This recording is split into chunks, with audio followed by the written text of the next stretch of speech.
Ghanatube so we have for model snowy. Masan so atenasido in some ahodo a ekobe nyina no nsa ebeka ewo channel we so enti ntempa no so mennom enkwan no enja fo nti ye be wakotie in some ahodo bi a ekoso ewo omagani na yaba. We've just received a statement from the Office of the President, signed by Dr. Callistus Mahama, the Secretary to the President.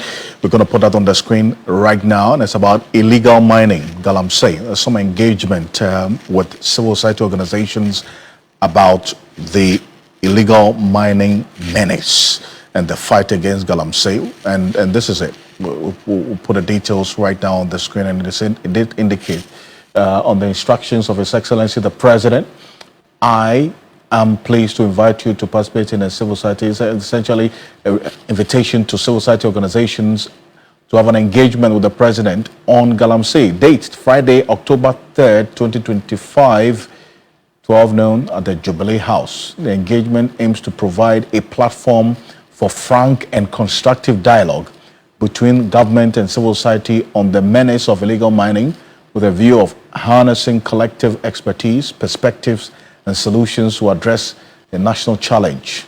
So that is what Dr. Callistus Mahama, Secretary to the President, in fact, we just got a copy of it fresh on the plate here on Ghana Tonight.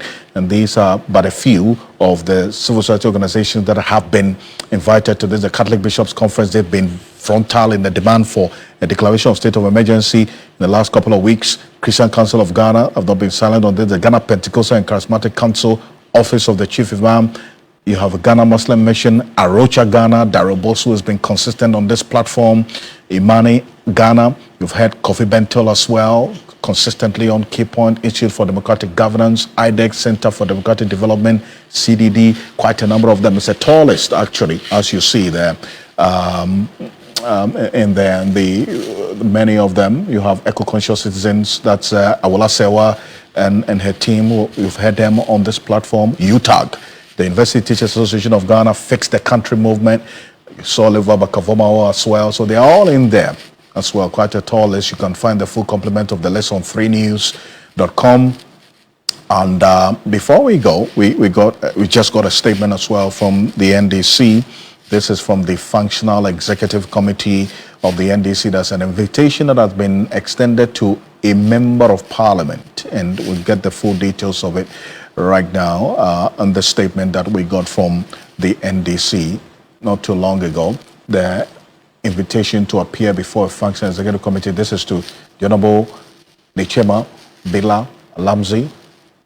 They say the attention of the Functional Executive Committee has been drawn to a widely circulated video recording from the studios of GH1 TV in which you were heard questioning the rationale for any thank you tour by the leadership of the party in your constituency. So essentially that is what has happened now, and this is supposed to be tomorrow. So we'll monitor what happens, and the outcome of this will let you know. The full complement of it you'll find on 3news.com. But coming up next, the new PTA guidelines, still with education, new PTA guidelines that were submitted to the Minister of Education, Haruna Idrisu, has sparked some confusion amongst parents and children. Now, we want to have some clear understanding with this particular concern. Kofi Asari is the Executive Director of the Africa Education Watch, but for this conversation, he was the chairman of the committee that was put together by the Education Ministry for this whole review of the guidelines for the PTAs, because this administration has brought the PTAs back. Nasari, good evening. Thank you for joining us here on Ghana Tonight. Hi, Alfred. Good evening, and good evening to your cherished audience. So the PTAs were taken out. It's been brought back. A committee set up. You chaired that committee to put together these new guidelines for the PTAs, Parent Teachers Association, for the senior high schools especially. Now, there's a National Council for Parent Teachers Association, this group. Are you aware of them? Because they have issued a statement indicating that you did not consult them, you, the committee. Why is that? Okay, Alfred, I don't work with the GES. I work with Africa Education Watch, an organization that provides technical assistance to various ministries of education across the sub-region, including Ghana. So within the context of providing technical assistance to the Ministry of Education,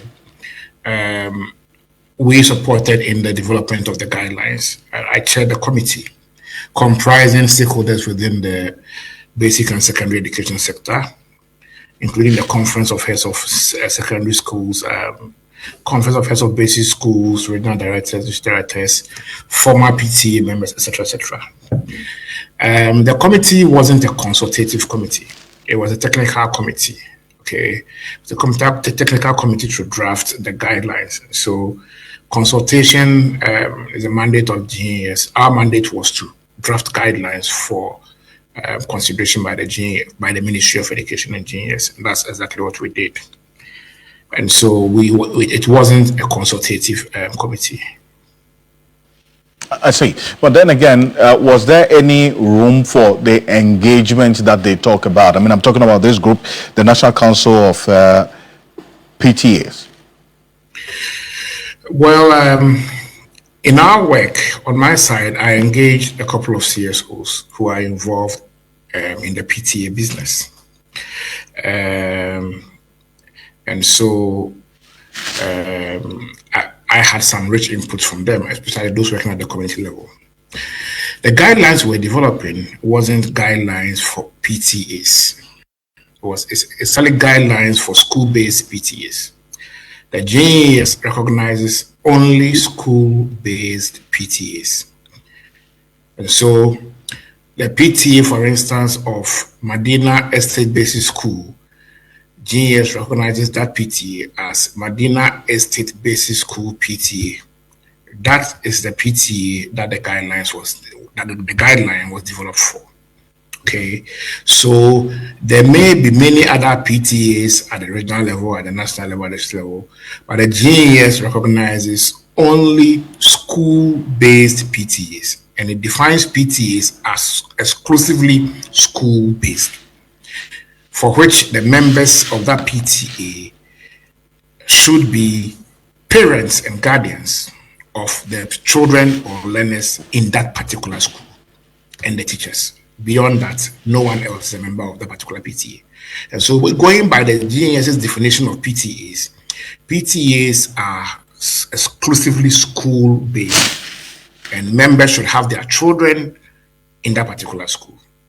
These are the PTAs that the guideline was developed for.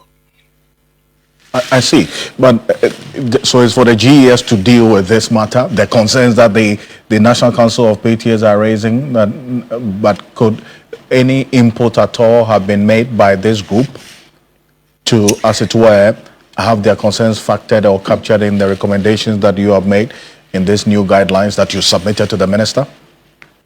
Yes, I think every civil society organization has a right to participation in policy. Okay, the National Council of PTAs, if I'm getting the name right, is an NGO.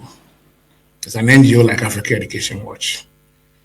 And so every NGO or civil society organization has the right to participation in policy.